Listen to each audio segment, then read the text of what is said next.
Huyu mtu anayepewa huu ujumbe ni nani? Yoshua ni nani? Yoshua au ni mtu ambaye alikuwa yupo karibu na Musa, aliyepewa maono ya kuwatoa wana wa Israeli Misri, na walitoka ndani yao wakiwa na tumaini kwamba tunatoka kwenye maisha ya maumivu tunaenda kwenye maisha ya raha. Walikuwa na matumaini kwamba tunatoka kwenye maisha ya utumwa tunaenda kwenye maisha ya kujiendesha wenyewe. Biblia inasema walienda katika ule msafara waliokuwa wanaenda, Yoshua alikuwa ndani yao. Amen. Biblia inasema wakaenda mpaka wakafika nchi ya ahadi.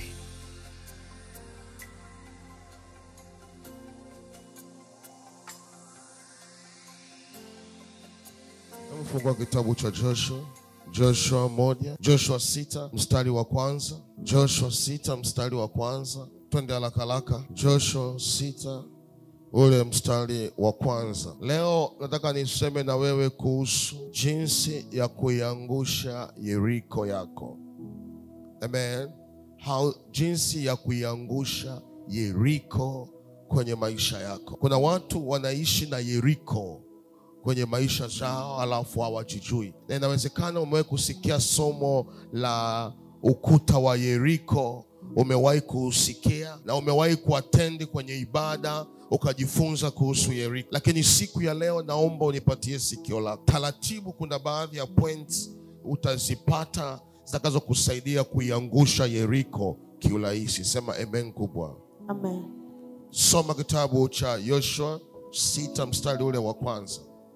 Yoshua 6 mstari wa kwanza, neno la Mungu linasema, sawa, twende haraka. Basi Yeriko ulikuwa umefungwa kabisa. Basi Yeriko ulikuwa umefungwa kabisa kwa sababu ya wana wa Israeli. Kwa sababu ya wana wa Israeli. Hapana mtu aliyetoka wala hapana mtu aliyeingia. Hakuna mtu aliyetoka wala hakuna mtu aliyeingia. Bwana akamwambia Yoshua, tazama nimeutia Yeriko katika mkono wako. Sawa. Na mfalme wake na mashujaa wake. Sawa. Nanyi mtazunguka mji huu watu wote wa vita. Nanyi mtazunguka mji huu watu wote wa vita. Mkiuzunguka mji mara moja. Mkiuzunguka mji mara moja. Fanyeni hivi siku 6. Fanyeni hivi siku 6. Na makuhani 7 watachukua tarumbeta 7. Makuhani 7 watachukua tarumbeta 7 za pembe za kondoo waume. Sawa. Mbele ya hilo sanduku. Na siku ya 7 mtazunguka mji mara 7. Na siku ya 7 mtazunguka mji mara 7. Nao makuhani watapiga tarumbeta zao. Kisha itakuwa watakapopiga hizo pembe za kondoo waume, sawa, kwa nguvu, sawa. Watakapopiga hizo pembe za kondoo waume kwa nguvu, sawa. Nanyi mtaposikia sauti ya tarumbeta, watu wote watapiga kelele kwa sauti kuu. Alafu na ukuta wa mji utaanguka pale pale. Na ukuta wa mji utaanguka pale pale. Na hao watu watapanda. Amen. Ubarikiwe.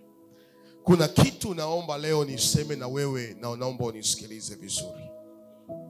Kuna watu hadithi hii ya ukuta wa Yeriko hawaijui kiupana. Wanachokijua wao ni kwamba ukuta wa Yeriko uliangushwa, lakini hawajui ni ukuta upi ambapo hapa tunapaswa kuelewa. Kuna pointi ambayo imejificha hapa inayopaswa mimi na wewe kuielewa kabla hatujaingia kwenye maombi. Bwana Yesu asifiwe sana. Nikukumbushe kitu kimoja. Huyu mtu anayepewa huu ujumbe ni nani? Yoshua. Yoshua ni nani? Yoshua ni mtoto au ni mtu ambaye alikuwa yupo karibu na Musa, aliyepewa maono ya kuwatoa wana wa Israeli Misri. Tuko wote hapo? Amen. Musa alipewa jukumu la kuwatoa wana wa Israeli Misri, awapeleke nchi ya ahadi.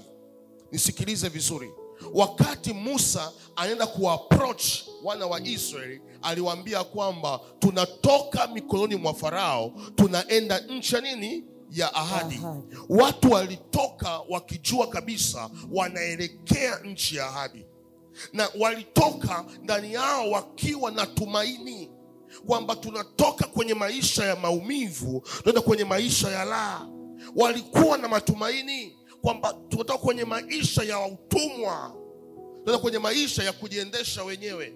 Kuna wakati mtu unaweza kukaa sehemu fulani, ni sehemu ya utumwa kwenye maisha yako, ikakuumiza, ikakujeruhi, ukatamani mkono wa Mungu kutoe hapo ulipo. Nisikilize vizuri, kwa sababu nataka nikupeleke. Wana wa Israeli wakatii sauti. Farao kwa mapigo akaruhusu watoke. Biblia inasema walitoka wakaenda kwenye safari zao. Wanaelekea wapi? Nchi ya ahadi. Walipofika jangwani, walipopata na njaa, Musa alimuita Mungu. Mungu akashusha pale mana na hayawani wakala. Wakaendelea safari. Walipokuwa na kiu, aligonga mwamba, maji yakatoka, wakaendelea safari. Bahari ya Shamu ilipojaa, wakapita katikati yao. Kote walikuwa wanamuona Mungu. Biblia inaniambia kwamba ilifika wakati Musa akawatuma baadhi ya watu wakapeleleze nchi ya ahadi. Hapa naomba unielewe vizuri. Wakapeleleze wapi? Nchi ya ahadi. Kwamba walitumwa, tokeni hapa mkaupeleleze huo mji tunaoelekea. Biblia inasema walienda katika ule msafara waliokuwa wanaenda, Yoshua alikuwa ndani yao. Biblia inasema wakaenda mpaka wakafika nchi ya ahadi, wakauona huo mji. Naongea mwenyewe. Walipouona ule mji wa nchi ya ahadi waliupenda, na wengine wakaona majitu yako mle ndani. Wengine kwamba wao ni kama panzi kwa wale majitu. Lakini walifika nchi ya ahadi, waliona huo mji, walirudi wakatoa taarifa habari ya ule mji. Mji jinsi ulivyokuwa mzuri. Na wote wakafurahia, wakaanza kuelekea kwenye huo mji. Lakini Biblia inasema ya kwamba wako watu walifia njiani. Na walipofika kwenye Yeriko, ilikuwa ukivuka Yeriko ndio unaingia Kanaani. Wote wakafika pale Yeriko wakaganda, hawakuweza kuingia Kanaani. Biblia inasema kwa miaka 40 walikaa Yeriko wanapambana. Umenielewa hujanielewa bado? Tumekuelewa. Wako pale Yeriko kwa miaka 40, yani ukuta uko mbele yao. Hakuna anayeruhusiwa kutoka, hakuna anayeruhusiwa kuingia. Hebu tuwaze kwa darasa la PRB, swala zote tunalipwa degree. Hawa kina Yoshua na wengine walifikaje? Yani tusitumie akili ya degree au masters. Akili ya darasa la PRB tuitumie hapa. Kwamba walipotumwa hawa watu walienda, wakafika, wakapeleleza mji na wakarudi kuleta taarifa. Lakini walipoanza hatua ya kwenda wote sasa kama kundi kwenye ule mji ambao Mungu amewabariki, wakakutana Yeriko kwa miaka 40 wakisota. Kuna watu mko hapa, ndani yenu mnazo ahadi ambazo Mungu amewaahidi. Kuna watu mko hapa, ndani yenu kabisa mnajijua unastahili kuwa mtu fulani, unastahili kuishi maisha fulani. Yani hauna haja ya kuelezewa, hauna haja ya prophecy. Ukijiangalia wewe, mimi ni daktari, mimi ni mfanyabiashara mkubwa, unaiona ahadi ya Mungu kwenye maisha yako. Hauna haja ya kutabiriwa hapo. Unaelewa sijui? Yani kuna mtu akikaa anaona maziwa na asari yake, anaiona. Unaweza kunielewa au naongea mwenyewe? Yani hivi wewe ni msasi kweli? Yani kuna wakati baba au mama ukimwangalia mwanao, wasa kabisa huyu mwanasheria, huyu mfanyabiashara, huyu mwalimu, unamuona mwanao. Lakini kuna wakati mwanao anasota. Kuna sehemu mwanao anapambana, akifika sehemu anagomea hapo. Anajaribu kila kitu kinagoma. Anasema baba nifanye biashara hii, inagoma. Hapa anaongea na mama ambaye kafanya kila biashara, baba ambaye kafanya kila biashara. Lakini akilala usiku anajiona sehemu fulani, lakini kila akisogea kuna sehemu anakwama. Si kama anaongea na mtu? Mara ya kwanza walifika, lakini mara ya pili walikwama kwenda. Mara ya pili hawakuweza kuivuka Yeriko. Hawakuweza kuivuka kwa miaka 40 wanateseka. Leo kuna watu wako hapa mwaka wa 10 anateseka kutafuta biashara na hapati. Wewe unafikiri upambani, unapambana.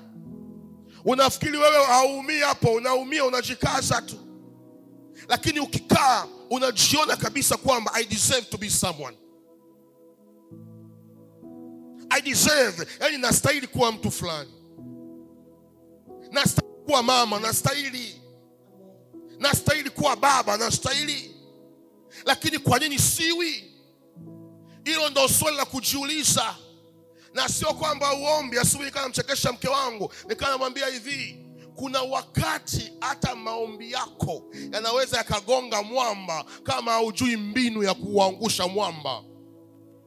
Narudia tena, kuna wakati maombi yako yanaweza yakagonga mwamba kama haujui mbinu ya kuangusha mwamba. Kuna wakati maombi ya mchungaji wako yanaweza kagonga mwamba kama haujui mbinu ya kuangusha mwamba.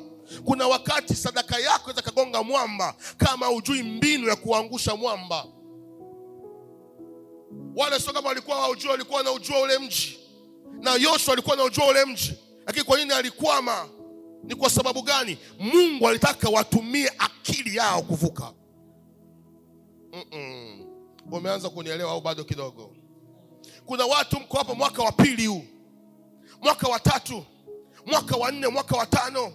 Kuna mambo ni magumu, hayapitiki. Yani kuna mtu kwenye maisha yake amewekewa lamani, kawekewa mpaka. Pamba kunielewa kama sio mpambanaji. Yani kwa kwenye maisha yao amewekewa bisa ukuta. Huu ni ukuta. Wewe unafanya kazi, fanya kazi, ila kwenye ukuta uvuki. Wewe si kijana, wewe pambana, ila kwenye ukuta uvuki. Wewe si umesoma, wewe una degree, pambana degree yako hapa uvuki. Na kila ukijaribu kupusha uende. Lakini ukikaa mwenyewe hivi, ukilala usiku unaota ndoto unaendesha gari zuri. Ukiota usiku unaota ndoto. Ukilala usiku unaota ndoto upo kwenye nyumba yako ya kifahari. Lakini ukiamka asubuhi upo kwenye chumba kimoja, tena kibanda umisha. Mwambie jirani yako inauma Yumi. Mwambie inauma Yumi. Alafu saa nyingine uwaga maumivu yananoga, sema yananoga. Maumivu yananoga anapokupata mtu akukwambia, mzee Kundi nikopeshe milioni 10 hapo. Unaambia wewe unasemaje? Akwambia nikopeshe milioni 10. Mwambie hivyo kijana, unaelewa maisha yangu kweli? Unaambia mzee hivyo ulivyo. Milioni 10 unayo wewe. Nikopeshe milioni 10 mzee Kundi, nitakulipa baada ya miaka 2. Wewe bosi bwana. Anayekuita bosi ukijangalia mfukoni wewe ni abecha lolo. Inawezekana hata hujui unalipaje hela ya kodi. Lakini wanaokutazama nje wakuona wewe ni boss, wanakuomba msaada. Kwa sababu gani? Ndivyo ulivyo. Yani kuna watu wengine zile baraka zinawabadilisha hata mionekano yao. Wakuona mionekano ya baraka licha ya kwamba hawajafika kwenye hiyo baraka. Kwa sababu gani? Mungu anamuandaa mtu kuanzia mwanzo, lakini adui amemjengea Yeriko hapo. Na kutabiria kwa jina la Yesu, chochote ambacho Mungu amekiandaa kwenye maisha yako, hakikisha kinatokea mwaka huu. Usikubali kuendelea kuwa mfano au picha. Kuna wakati Mungu akikutazama akuona wewe ni mfanyabiashara, wewe ni injinia, wewe ni tajiri fulani, kisha unaangusha hiyo Yeriko na unakuwa yule tajiri ambaye Mungu amekuandaa. Si kama naongea na mtu hapa au naongea mwenyewe? Hawa watu waliteseka, hawakuweza kuvuka. Biblia inasema watu walikuwa wakiangalia Joshua, walikuwa wanamtegemea kwa sababu Joshua alienda na Joshua alifika nchi ya ahadi. Anaijua nchi ya ahadi, aliyaona majitu. Kwa hiyo walikuwa na amani baada ya Musa kufa. Huyu Joshua anajua mbinu zote. Kuna watu mtaani kwako ana amani na wewe kwa sababu wewe ndio uliyesoma. Yani wewe ndio uliyesoma kwenye familia. Wewe hujanielewa bado. Hivi sio kuna mtu kwenye familia ambaye baba mama amesota, amelima, kamsomesha. Yuko Dar es Salaam hapo, ndugu wako Katavi, yuko kijijini, wako Songea vijijini, wanasema kaka yetu yuko Dar es Salaam. Kaka yetu Dar es Salaam anapambana. Kumbe Dar es Salaam hapa becha lolo. Hujanielewa bado? Anaambia wewe hujanielewa hapo. Mimi nakumbuka nilivyokuwa nakuwa mpaka nikawa na baba yangu namtaniaga. Na baba yangu, hivi ni nyumba ya Mgonya au nyumba ya Mpemba? Kuna Wapemba hapa, msema kanipiga mawe. Wapemba wana tabia kuishi ukoo mzima. Haleluya. Wapemba msije mkanipiga mawe. Wapemba wana tabia moja. Mpemba akitajirika anajenga nyumba kubwa, vyumba vingi. Ndio tabia ya Wapemba hiyo. Sasa sisi tunakuwa, babangu kawa namzingua, namwambia baba, kwani sisi Wapemba? Maana ilikuwa ikifika asubuhi breakfast pale mpaka namwonea huruma yule mzee. Yaani kuna timu kama timu ya mpira. Wadogo wa mama wote wako humo ndani. Wadogo wa mshua wako humo ndani. Ukilala ndani, yani bedi moja mnalala watu 4. Kwa hiyo yani ukilala hivi kama uko jela, yani ukilala hivi ubavu haugeuki. Haleluya. Alafu utakiwi kuongea, baba akwambia usiongee mjomba wako huyo. Tunaishi mle ndani. Kwa sababu gani? Kwenye ukoo mzima mshua ndo amesoma. Mshua yuko mjini Dar es Salaam. Hela anayo mshua, unanielewa? Kuna mtu yuko hapa kijijini, unajua wewe uko Dar es Salaam, hela ipo. Haya maisha unielewi kama hauna ndugu kijijini, hutonielewa.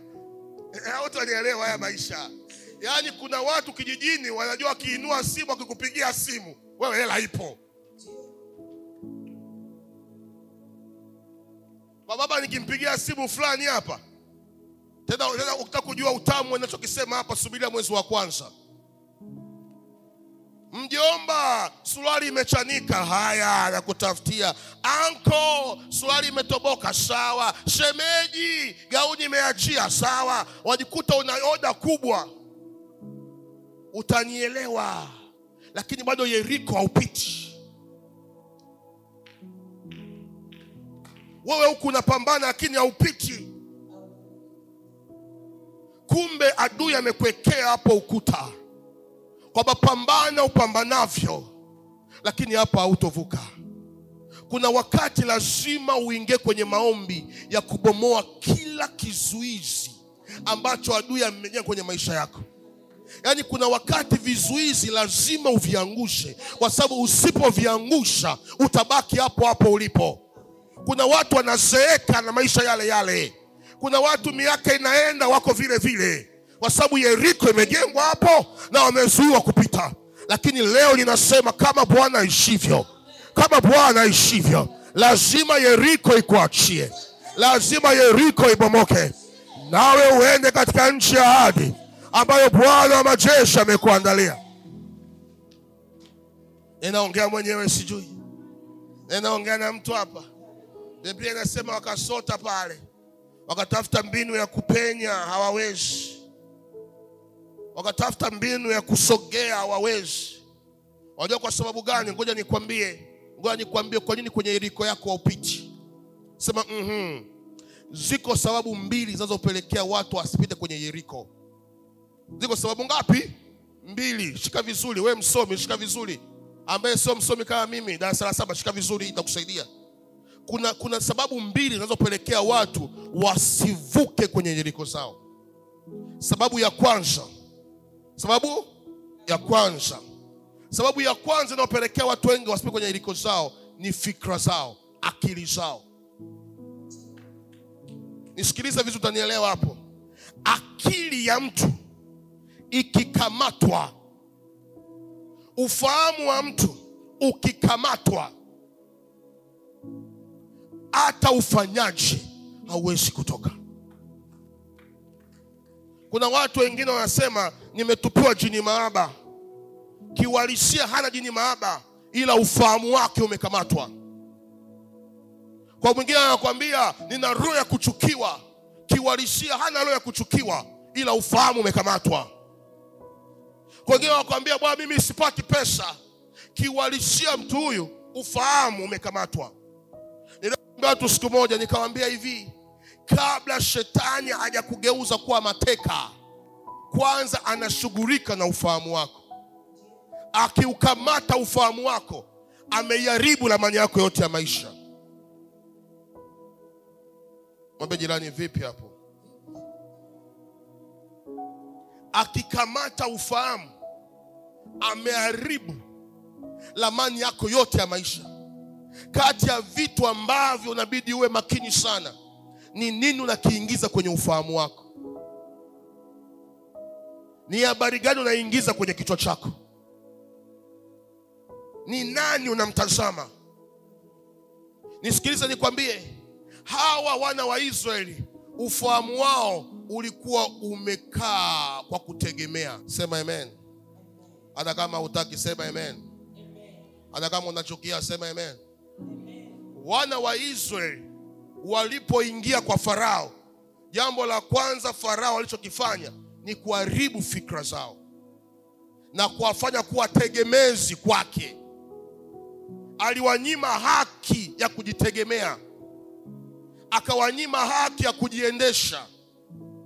Wakapewa haki ya kuzaa tu, lakini haki ya kujiendesha ilikamatwa, haki ya kujimiliki ilikamatwa. Walishughulika na ufahamu wake. Kwa hiyo wana wa Israeli waliishi Misri kama watumwa, na wanatoka Misri bado fikra zao ni za kitumwa. Unanielewa? Wanatoka Misri wana fikra za kitumwa. Na ndio maana walifika sehemu walivyoona ile bahari ya Shamu, walimgeukia Musa akamwambia, Musa, kwa nini umetutoa Misri? Tulikuwa tunakula, tunalala, tuje kufia hapa. Ni heri ungetuacha Misri. Kwa sababu gani? Wao walikuwa tayari fikra zao zimekaa katika hali ya utumwa. Hakuna kitu kibaya kama adui akifanikiwa kukugeuza kuwa mtumwa. Hivi unanielewa ninachokisema? Unaongea mwenyewe. Hakuna kitu kibaya kama adui akafanikiwa akili yako ikawa ni utumwa wa masikini. Hakuna kitu kibaya kama adui akifanikiwa kupanda kitu katika fikra yako kukugeuza kuwa mtumwa wake. Kuna watu mko hapa mnaamini bila support ya dada hamwezi kutoboa. Mko hapa bila support ya fedha hamwezi kutoboa. Yaani kuna watu mpo maisha yenu yamegeuka kuwa tegemeo la mtu mwingine. Hakuna kitu kibaya kama ukikubali kuwa tegemeo. Kwa sababu mtu ambaye kila siku anakupatia pesa ya kula katika hali ya kawaida anaibadilisha fikra yako na kukufanya kuwa mtumwa wake. Hapo watu wanielewa? Yaani nisikilize, kama kila siku mtu anakuletea unga, anakuletea mahindi, anakuletea mchele, hautakuwa na nguvu ya kulima. Kwa sababu unajua vipo. Lakini kama kuna mtu leo anakupatia mchele, kesho unga, acha nakwambia, sikiliza wewe, jembe hili hapa, panga hili hapa, shoka hili hapa, shamba hili hapa, anza kulima. Huyo mtu akukataa usiwe mtumwa wake. Lakini kuna watu fikra zimeibwa. Yaani kwa lugha nyingine watu wana fikra mgando. Hawafikiri nje ya box. Hicho kitu ndo kitu ambacho Farao amekiweza. Na leo hii Watanzania tumewezwa hapo. Yaani Mtanzania hafikiri nje ya box. Mwambie jirani, vipi hapo, unachukia eh? Unajua Mtanzania ukikaa unasema nitaomba msaada Ulaya. Yuko mwanamke hapa anisikiliza anasema mume wangu si yupo atanisaidia. Yaani kwa jitu liko bize kabisa. Utasikia sisi wanawake ni wakuzaa, wanaume ndio wakupambana. Fikra imekamatwa. Yaani kuna mwanamke yuko hapa anachojua yeye asubiri kodi ya meza akanembee kucha. Yaani kuna mtu yupo akili yake imelala, anakuambia kweli. Alafu anaamini kwamba ataipita Yeriko maskini. Hauwezi ukaiacha kwa sababu una akili ya kuivuka Yeriko. Yaani usiombe kitu ambacho hauko tayari kukihendo. Narudia tena, usiombe kitu ambacho hauko tayari kukihendo. Sasa kwa watu wengi watakuwa busy wanaomba kwa jina la Yesu. Mimi mama fulani, umasikini uniachie, umasikini uniachie. Alafu hapo hajishughulishi na lolote. Anainua miguu juu mpaka kucha. Anasubiri mzee Yusufu kaachia taabu gani mpya? Au Zuchu amemba nyimbo gani mpya? Mwambie jirani yako, utafeli wewe. Lazima uitumie akili yako ili uweze kutoka. Yaani kuna wakati nakwambia hivi, nisikilize, najua watumishi wa Mungu wengine watanipinga. Kuna wakati maombi yako hayatoshi. Kuna wakati mifungo haitoshi. Kuna wakati mafuta ya upako hayatoshi. Kuna wakati maji ya upako hayatoshi. Inahitajika akili yako. Mafuta kifaa cha kilo kitakupush, maji atakupush, maombi atakupush, lakini lazima akili yako ichukue action. Lazima akili yako iseme nimeuchoka masikini, mimi ni mtu mkubwa, lazima wewe muongee. Sasa shetani akikamata ufahamu wako mwanangu, utaamini kila siku wewe ni wakupewa. Unajua kuona watu fulani hivi ambao anainua simu au kikane kijiweni anakuambia, "Hivyo unanijua vizuri mimi?" waziri fulani, mjomba wangu yule, mheshimiwa fulani, kijiji kimoja na mimi. Sasa mbona wakusaidie? Binadamu analomba wewe, binadamu wajui binadamu. Yaani mimi mjomba wangu asinisaidie kweli kweli kweli kweli. Ambe jirani, vipi hapo? Nimekusema wewe nini? Yaani pale Dar es Salaam, pale Dar es Salaam, duka la Kariakoo lile kubwa gorofani la mama wangu mdogo. Ila maisha yako pale. Sikiliza. Kama uko hapa akili yako bado inategemea fulani ya kuinue, basi roho ya umasikini imekushikilia. Yaani kama uko hapo unasubiri hela fulani ndio utoboe, wasubiri hela fulani ndio ikusogeshe, wasubiri hela fulani kufanya uwe tajiri, nisikilize, hakunaga tajiri aliyepata utajiri kwa hela ya fulani. Matajiri wote walipata utajiri kwa hela ya akili yao. Mwambie jirani, usimchukie nabii, anakuponya akili kwanza. Ajionavyo mtu ndivyo wewe unajionaje. Omba. Kama tajiri, ufahamu wako utoboe. Lazima ufikirie nje ya box. Pambana usimame kwa miguu yako. Kwa shemeji hakuna urithi. Akaniambia pambana usimame kwa miguu yako. Kwa shemeji hakuna urithi. Asa wewe kwa kabisa unasubiri ndugu yako aolewe utoboe. Bize mwenyewe. Yaani kwa bize. Yaani bize Steve achibu asubiri Steve awe na hela umuombe. Bize kabisa. Kwa mjomba hakuna urithi. Eti nitapata urithi hapa. Na ngojea mimi Chibu nipo karibu na Lecho nasubiri tu. Nitapata urithi. Wewe kwa dada hakuna urithi Chibu. Nenda saluni kule kasuke watu. Hataki huo kweli. Mwambie jirani yako, kwa dada hakuna urithi. Kwa shemeji hakuna urithi. Urithi ni jasho lako mwenyewe. Pambana, fungua akili, washa. Wana wa Israeli walifeli kwa sababu akili zao zilikuwa dormant. Yaani mtu akili yake imelala mbwe. Lakini wenye akili anawaza natokaje hapa. Mwenye akili anawaza nifanye biashara gani. Alafu anaombewa. Jambo la kwanza, wana wa Israeli walikamatwa ufahamu. Jambo la pili, wana wa Israeli walikuwa waoga. Asilimia kubwa watu Yeriko waziangushi kwa sababu ya uoga, bila kujua kwamba uoga ni dhambi. Bwana Yesu asifiwe sana. Unaniona ninachokiongea, unaongea mwenyewe. Yaani kuna mtu anapofanya biashara kuinvest anaogopa. Anaogopa kuinvest. Yaani yuko mtu hapa anaogopa kuinvest. Anasema nikiinvest nikifilisika je? Unanielewa ninachokisema? Nikiinvest ikipotea hela je? Inapotea kwa sababu gani? Kwa sababu akili yako haitumii akili. Kuna mtu yuko hapa akipata hela mpaka inaisha ndo anatulia. Naongea mwenyewe. Jana nilikuwa nafundisha watu sehemu, nikawaambia hivi, ukijiona ukishika pesa unatumia mpaka inaisha ndo akili inatulia, wewe maskini. Sema amen. Sema amen kubwa. Wala usinune, sema amen. Nikamwambia kwamba ukiona ukishika pesa unatumia pesa mpaka inaisha, wewe una roho ya umaskini. Wabidi leo tukuombee. Au mtu ambaye anasema kesho siipo, wewe una roho ya umaskini. Mungu ajisikiliza hii. Mchungaji wako atakudanganya, ila mimi nakwambia ukweli. Mungu hajawahi kumuinua mtu ambaye mikono yake ni mitupu. Utaki Utaki hapo Wacha nataka kuomba tu, Mungu nibariki niwe tajiri kama Baalesa. Soma kwenye Biblia. Hakuna yoyote ambaye Mungu alimuinua kama mtawala ambaye mikono yake ilikuwa mitupu. Yeremia alimwambia Yeremia, unaona nini? Musa akamwambia, una nini kwenye mkono wako? Daudi alimwendea akiwa anachunga nyikani. Mungu hajawahi kumuinua mtu ambaye hana chochote. Nisikudanganye utakuwa masikini, nisikilize. Mungu hajawahi kumuinua mtu ambaye hana chochote. Yawezekana hauna hela mfukoni, si ndio? Lakini una wazo la biashara.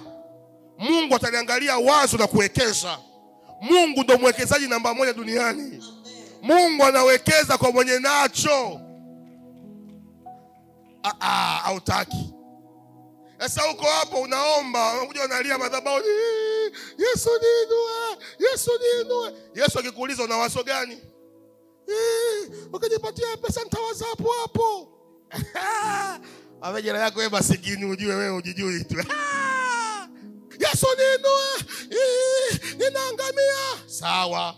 Mara nyingi Yesu alikuwa, Mungu alikuwa akawashukia watu wanaouliza maswali kwanza kabla hajawabariki.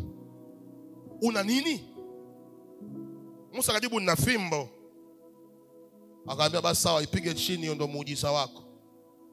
Yeremia nini? Naona ufito wa mlozi.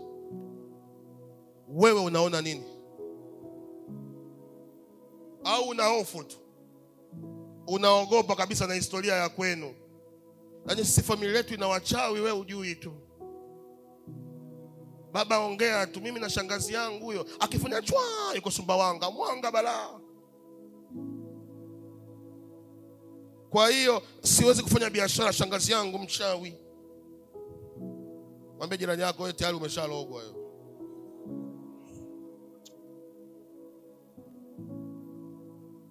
Atawataki wewe kweli. Yaani kuna mtu yuko hapa anaogopa kufanya biashara kwa sababu ya historia yake alikotoka. Yaani sisi kwetu kuna uchawi ulioshindikana. Nisikilize wewe. Nisikilize vizuri. Uchawi. Mchawi mwenyewe anamwangalia wa kumloga.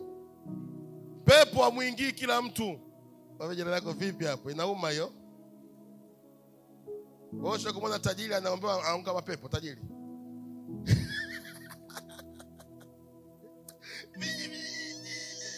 Wewe kumwona don, nani don anaunga mapepo?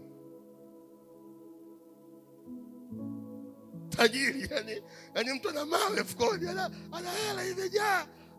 Wapo anamwangusha. Anaangukaje tajiri? Anaangukaje? Wewe mzima kweli wewe? Kwa sababu tajiri mapepo yamwangusha. Kwa sababu kwanza muda mwingi akili yake haiko idle. Wazungu wanasemaje? An idle mind is devil workshop. Akili iliyolala ni nyumba ya shetani. Mtu ambaye akili yake imelala haiwazi chochote, piga huo atawaza ujinga. Narudia tena, mtu yoyote ambaye akili yake haiwazi chochote cha maendeleo, piga huo atawaza ujinga.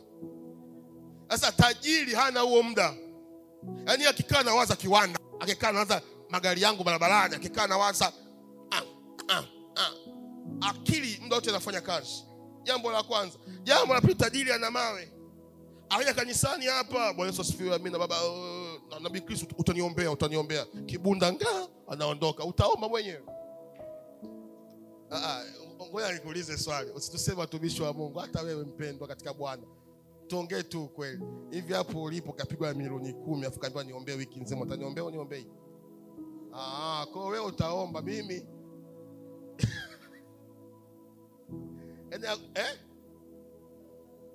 Tasone Mariamu sijakusikia.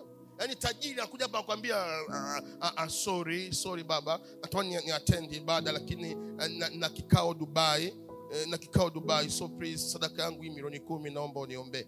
Ukifanya masiala kama hauna Mungu unaahirisha maombi.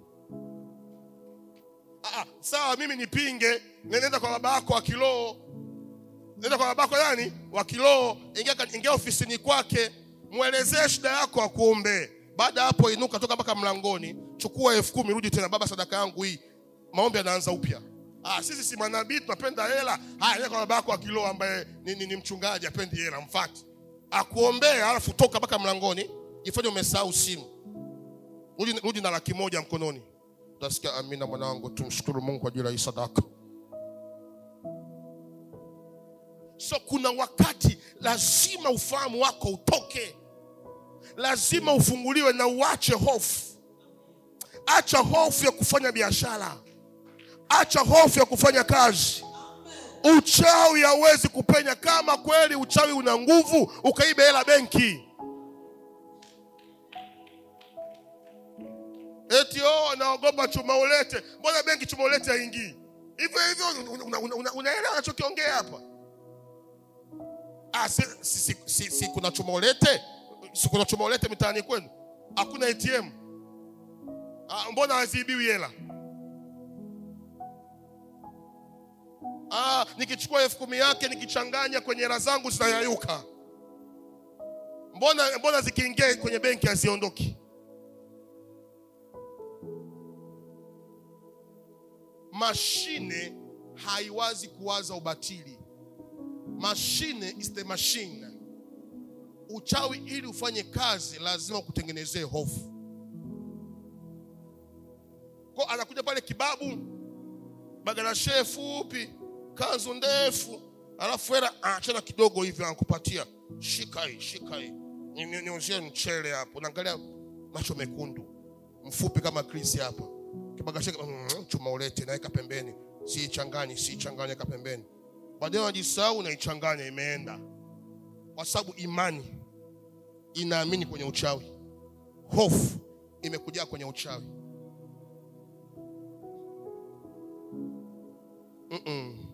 Watu hapo hawataki. Mwambie jirani unataka utaki hapo. Mbona kama unachukia? Mimi siku moja nilienda sehemu. Mimi na tabia hii, sema tabia hii. Ni tabia mbaya ila ninayo. Mimi na tabia ya kumiliki maeneo ya watu. Usijiloge ukaniweka kwenye biashara yako hapo ukakwenda mjinga nitakutoa tu.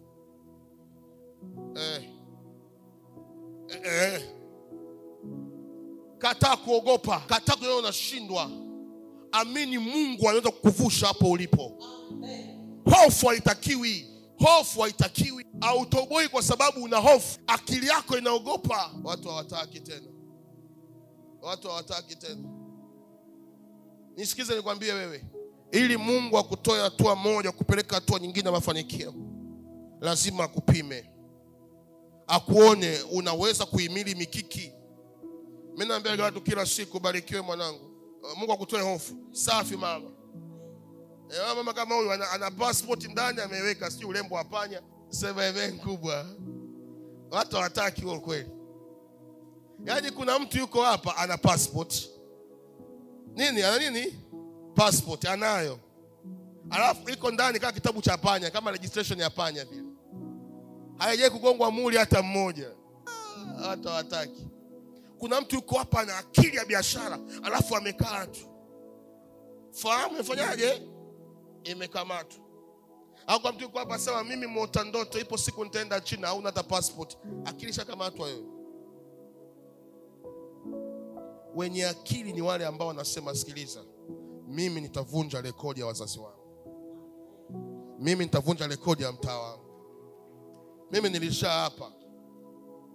nilishaapa naendelea kuapa, ndio maana leo nakufundisha.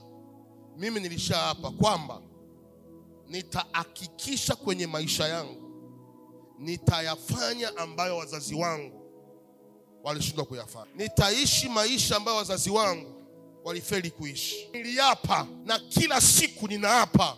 Kamiliki gari ya kwanza na miaka 40 babangu. Escudo mayai sikusahau. Ilianza korole kaja Escudo, nikagonga gari Escudo ubavuni. Alinitukana wiki nzima. Nikamwambia baba ninakuapia sikusi gari yako mpaka utakaponisha gari yangu. Niliapa. Niko na miaka 26 nino gari yangu ya kwanza. Yeye aliniwa miaka mingapi? 40. Nilivunja rekodi yake. Nimeenda sema basi baba yangu hajawahi kufika. Una haki ya kuvunja rekodi ya mzazi wako. Usiishi kwa rekodi za watu. Ishi kwa rekodi yako. Yaani make your own legacy. Tengeneza rekodi yako. Mimi ndo maana nikiona mtu anawaza mawazo ajabu ajabu namshangaa sana. Tengeneza rekodi yako. Make sure na work your own legacy. Mimi baba yangu sasa hivi anastaafu akitembea kila siku miguu inamuuma, kichwa kinamuuma, amejenga nyumba. Auya kwenye nyumba yangu, anaangalia nyumba yangu, anasema this amazing. Yaani nyumba yake yeye aliyojenga uzeeni kwa ila kustafia, haijafikia nyumba ambayo nimejenga mimi sina hata miaka 50. Nimevunja rekodi yake. Na nasema hivi, nimemtangazia mzee kabla hajafa ataingia kwenye ghorofa yangu. Alafu ndani miguu yake mibovu apande juu apigwe na upepo. God he can take you whatever you want to go. Kama akili yako umekubali kwenda, hofu umeitoa ndani yako. Mungu atakupa kokote. Yaani kokote utaenda, chochote utafanya, chochote utamiliki. Kama akili yako iko huru na una moyo ujasiri. Muulize Niulize wanaume yoyote hapa. Kama kuna mwanaume hapa anataka mwanamke mwongezeze. Kikao cha wanaume. Tumekubaliana wanaume. Chunguza sasa hivi wanawake wengi wenye mashepu, wenye masula hayaolewagi. Alafu kuna ule binti mmoja wa Kichaga yabeba mzigo wa maembe ndo anayeolewa. Kikao cha wanaume hicho. Yaani wale ambao huko nyuma kitembeanga sura zao hawaolewi, kwa sababu wao akili zao zipo huko kwenye magalio. Akili zao ziko usoni. Humu hakuna. Alafu kuna mwanamke mmoja ukiangalia amekomaa kama sura yangu hapa, lakini ana akili kichwani. Akiona mume wake ana hela, abeba mzigo wa maembe aenda kuuza barabarani. Anambia mume wangu wiki hii pumzika. Nalisha mimi familia, pumzika baba, pumzika. Ndio tunaooa siku hizi. Hao wenye mashapu tunapiga nao picha barabarani. Mgokee jirani yako kama ni mwanamke, mwambie wewe wakupigia picha wako.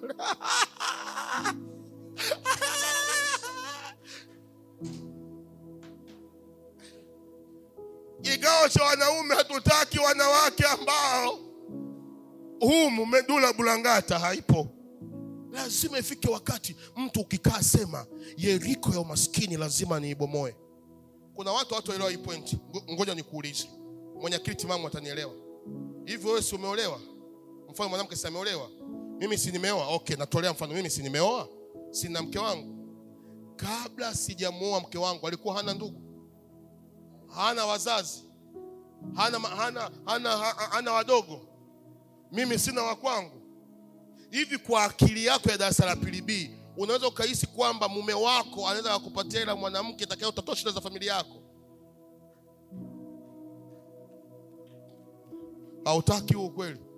Duniani na hela hakuna mwanaume mwenye akili timamu atakayejali familia yako.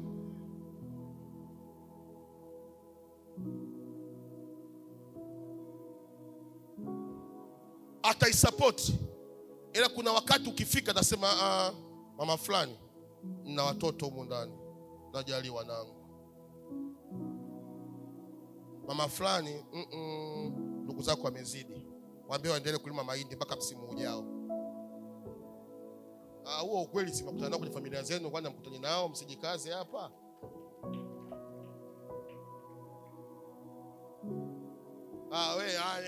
Nijibu wewe. Ukimwomba mume wako hela shangazi anakupaga yote.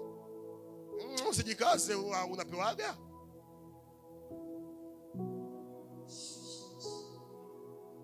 Unapewaga.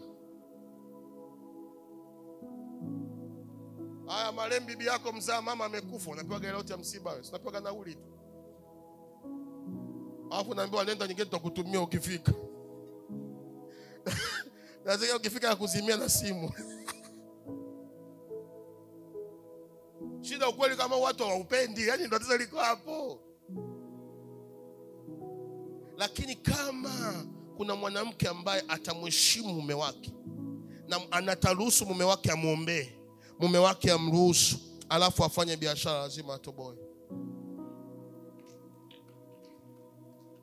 Kwanza mheshimu mumeo, muombe kibali, alafu mwambie mume wangu niombee. Lazima utoboe. Tafuta cha kwako, lakini shuka na mheshimu mume wako. Unanielewa ninachokiongea hapa? Unanielewa ninachokiongea, lakini unaongea mwenyewe. Mungu lazima akuvushe. Kikao cha wanaume hatutaki wanawake wasiofanya. Rais wa wanaume wachungaji nimesema hatutaki mwanamke asiyefanya, mwenye akili. Mke wangu mimi ni mratibu wa kikao cha wanawake. Wanawake wote wenye akili, hichi kikao chenu ndani si kama mhudhuria mwanamke hoja hudhuria.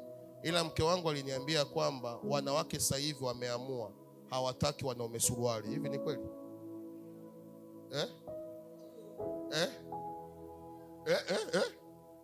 Wanawake ni kweli au uongo? Nasikia mratibu wa kikao cha wanawake. Yaani mimi mkongo amenigusia kwamba wanawake sasa hivi wameamua huu mwaka. Mwanaume ambaye anasinzia kwenye kochi mpaka na koroma wakati hajaacha ila maharage hawamtaki.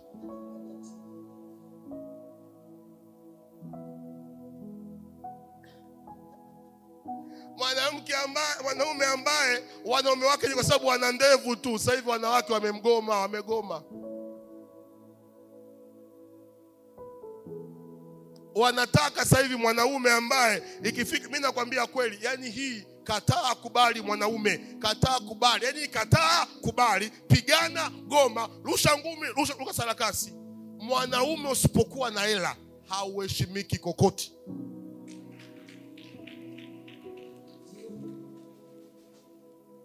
Ili goma, pigana, luka sarakasi, rusha ngumi. Na mkeo akikwambia baba nimekupenda hivyo hivyo, ni mwezi wa kwanza tu. Mwezi wa pili, mme wangu tutavumiliana, mwezi wa pili. Ukifika mwezi wa tatu atakwambia mme wangu toka nje. Mguu uendao Mungu ubariki. Ukifika mwezi wa tano atakwambia hivi mme wangu wanaume wenzako uko nje uwaoni. Ukiona mkeo ameanza kukwambia maneno hayo, ushasaidiwa wewe. Amtaki ukweli.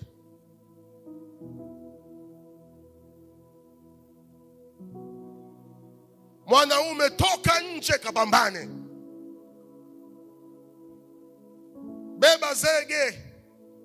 Huku naomba maombi ya kavu. Haleluya. Noma kilokole jinsi mlivyo, noma kilokole. Yaani mwanaume ndevu kubwa, mwili mkubwa, tambi kama Chris hapa. Baba mbona unafanya kazi? Mke wangu nisamee, nipo kwenye maombi ya kavu. Na mlingana Bwana.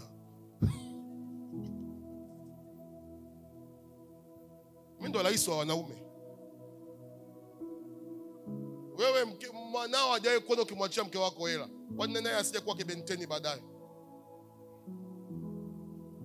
Teach your son. Mfundishe mwanao jukumu. Mfundishe mwanao kubehave kama baba. Mfundishe mwanao kubehave kama mama.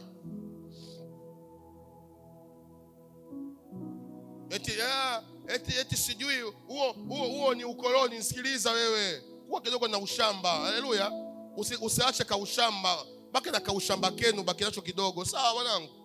Wewe si Mchaga, baki na kaushamba cha Kichaga kile, baki nacho. Mngoni, baki na kaushamba cha Kingoni. Yaani mimi Mngoni siwezi kukaa sebleni eti naangalia TV, mwanangu akikaeka miguu juu naye anaangalia TV mama yake anapika. Mimi na kaushamba yako. Nitamwambia mwanangu, nenda jikoni. Msaidie mama yako kuleta sahani mezani. Yaani mimi ushambao bado ninao. Mjanja oe.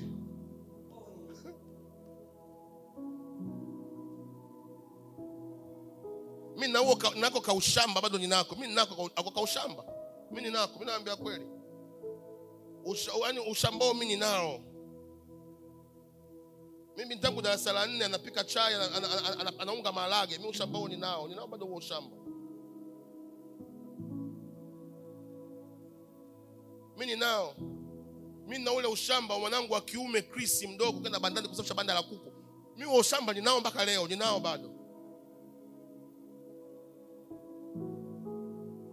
Mimi mwanangu wa kiume kuambia kaweke chakula mbwa, huo ushamba mpaka leo mimi huo ushamba ninao.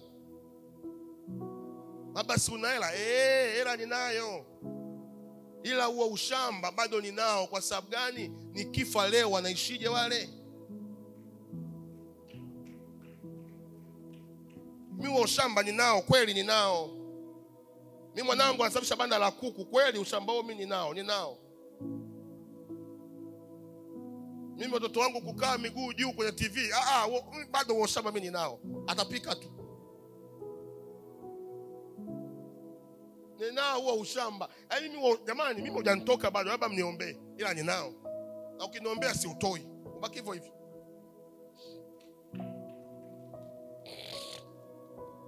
Leo hii kwa watoto wa kiume mikono laini anaweza kutafuta hela. Mwanao hajui kutafuta hela, hajui biashara. Shule yenyewe umsomeshi, leta uzungu huo. Ugando mwanangu. Mwanao wa kiume mfundishe yule. aone unafanyaje kazi, utafutaje hela, ili avunje rekodi yako. Siku moja mamangu aliuliza swali hili moja, nikamjibu swali hili. Na leo naliongea kweupe kila mtu asikie. Mamangu aliniuliza hivi, kati mimi na baba yako unampenda nani? Nikasema nakupenda mama kwa sababu umenizaa, ila nampenda baba kwa sababu kanifanya niwe mwanaume.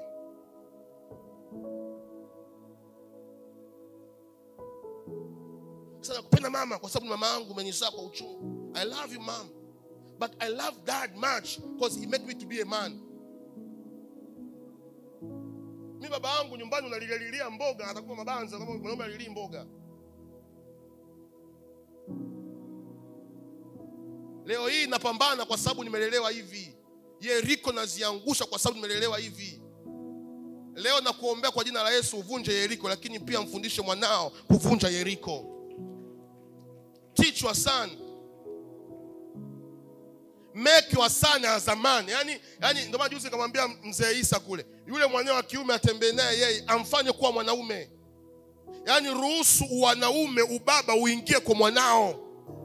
Atamwambia Mungu asante kwa ajili ya mzazi wako. Atamwambia Mungu asante kwa ajili ya uhai wake. Kama yuko hai, shukuru Mungu kwa ajili ya uhai wake. Kama amefariki, shukuru Mungu kwa ajili ya uzima wake. Utamwambia Mungu asante kwa ajili yake.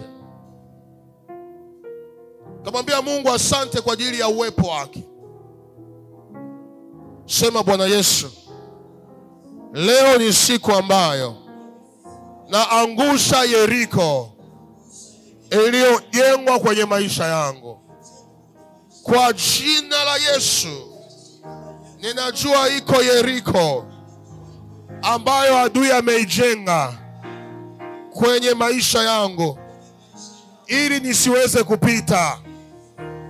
Lakini leo kwa msaada wa Yesu naiangusha Yeriko iliyo kwenye maisha yangu. Yeriko ya uchumi, Yeriko ya afya, Yeriko ya mahusiano, naiangusha leo kwa jina la Yesu. Kwa jina la Yesu. Na kama kwa Joshua alivyopewa maelekezo na Mungu, na mimi leo nina maelekezo kutoka madhabahuni ya kwamba nimshukuru Mungu kwa ajili ya wazazi wangu, kwa ajili ya uhai wake, kwa ajili ya malezi yake, kwa ajili ya nguvu yake, kwa ajili ya akili yake, ili nipate nguvu ya kuipita Yeriko iliyo mbele yangu, ili nipate nguvu ya kuangusha Yeriko aliyoishindwa mama, aliyoishindwa baba. Mimi nitaiangusha. Mimi nitaiangusha. Mimi nitaiangusha. Ewe Yeriko masikini, mimi nitakuangusha. Yeriko ondoa, mimi nitakuangusha. Yeriko wa uzao, mimi nitakuangusha. Ni mimi hapa. Ni mimi hapa. Mimi hapa nitakuangusha. Ewe Yeriko, yale ambayo mama yangu alishindwa, baba yangu alishindwa, mimi nitayaweza. Mimi nayaweza. Mimi nayaweza. Mimi nayaweza. Hebu anza kuomba. Omba. Wana maombi nilifanya jinsi ya kuomba juzi. Shika maiki, omba.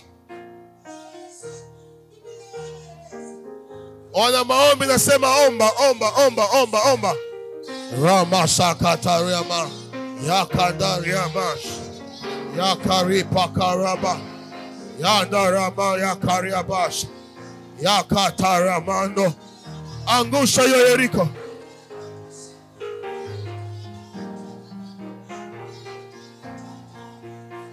Hebu mshukuru kwa ajili ya uzao wako. Mwambie Mungu asante kwa ajili ya wanangu. Mshukuru Mungu. Mshukuru Mungu kwa ajili ya wanao. Mshukuru Mungu kwa ajili ya wanao. Omba.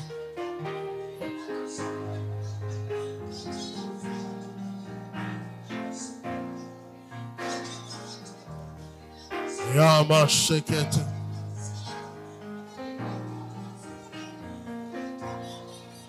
Embo kila mtu mshukuru Mungu kwa ajili ya familia yako, kwa ajili ya wazazi wako.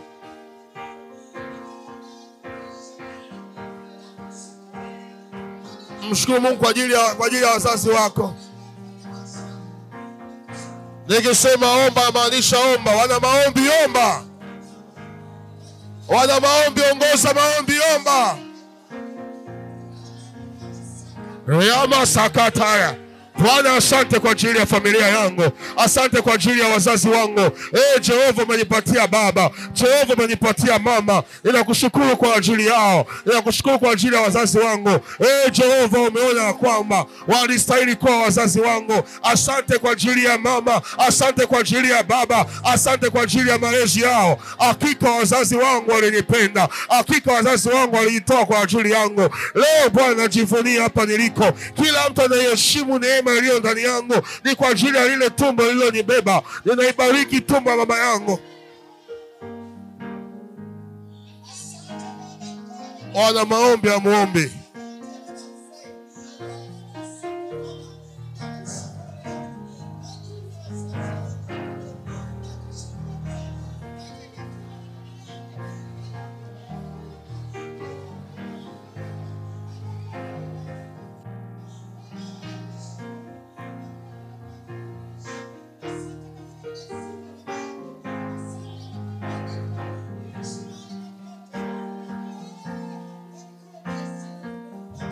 Nikisema Yoshua aliambiwa azunguke mara 7, alipotii Yeriko ilianguka.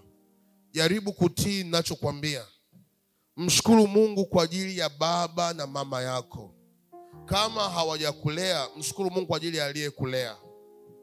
Mwambie Mungu asante kwa ajili ya wale wazazi. Hata kama hawajakusomesha unavyotaka, ili maji tu alikuzaa, mwambie Mungu asante kwa ajili yao. Kama kuna nataka kuiangusha Yeriko, nasema kanisa zima, acha kuomba maombi yako. Mshukuru Mungu kwa ajili ya hao wazazi kwanza. Bwana apewe sifa. Bwana Yesu apewe sifa. Viongozi wa maombi, mshukuru Mungu kwa ajili ya wazazi. Ili yale ambayo mama hakuweza kufanya, wewe ukayafanye. Yale ambayo baba hakuweza kuyamiriki, wewe ukayamiriki. Yale ambayo wazazi walishindwa kuyaendeleza, wewe ukayaendeleze. Hauwezi ukaingia kwenye huo mlango bila kushukuru kwa ajili ya uwepo wao kwanza. Nabii ninavyotoa agizo, tia agizo ninalokuambia, acha kwamba maombi yako. Mwambie Mungu nakushukuru kwa ajili ya hao wazazi. Nakushukuru hata kwa ajili ya kunizaa tu. Kuna vitu ambavyo mama yangu hakuweza kuvifanya, mimi hapa Lecho nitafanya. Mimi hapa nitafanya. Mimi hapa Kisa nitafanya. Zile sehemu mama yangu baba yangu hajawahi kwenda, mimi hapa nitaenda. Zile mali ambazo wazazi wangu hawajawahi kumiliki, mimi hapa nitamiliki. Wazazi wangu hawakutulea elimu nzuri, mimi wanangu watasoma elimu nzuri. Shukuru Mungu kwa ajili yao kwanza, ili upate ufunguo wa kuyashinda yale ambayo wao hawakuyaweza. Sema Bwana Yesu, asante kwa ajili ya baba. Asante kwa ajili ya mama. Asante kwa ajili ya mlezi aliyenilea mimi. Leo hapa nilipo ni kwa ajili ya nguvu zake, hekima yake na vile alivyo. Yawezekana hakunifanyia yote niliyoyatamani, lakini hata kwa haya yaliyonipa uzima mpaka leo, asante kwa ajili yao. Asante kwa ajili yao. Leo ninatamani moyo wangu wa shukrani umwendee mama yangu popote alipo, awe hai amekufa. Mama yangu uko ulipo, ninakushukuru sana. Asante kwa kuwa mama yangu. Wewe ni mama bora sijaiona. Hakuna mfano wako mama. Hakuna mfano wako mama. Wewe ni mama yangu kipenzi. Upendo wako ni wa ajabu kwangu. Mama asante. Mama asante. Mama asante. Kwa uchungu ulinibeba, kwa mateso ulinivumilia. Miezi 9 tumboni nilikupiga mama, ulikosa kulala, nilikudhalilisha mama, ulitema mate ovyo, lakini haujanitoa. Haukunitoa mama. Hata waliposhawishiwa unitoe, mama wangu ulikataa, ukanizaa kwa uchungu. Yawezekana ulipata aibu, ndugu alikutenga, ukaitwa maraya, ukaitwa mzinzi, lakini ulininyonyesha. Ulininyonyesha mama. Asante mama. Asante mama. Na hata nilivyokuwa, kuna mengi niliyafanya. Nilikuvunjia heshima, nikakusemea vibaya, maneno mabaya nikaongea. Mama nisamee. Huo ni ukuaji tu. Naomba unisamee. Nakupenda mama. Nakupenda mama. Baba yangu, nakupenda baba. Haijalishi ulinikubali au ulinikataa, mimi nakupenda baba. Haijalishi ulinisomesha au ulimwacha mama, bado nakupenda baba. Wewe ni baba yangu.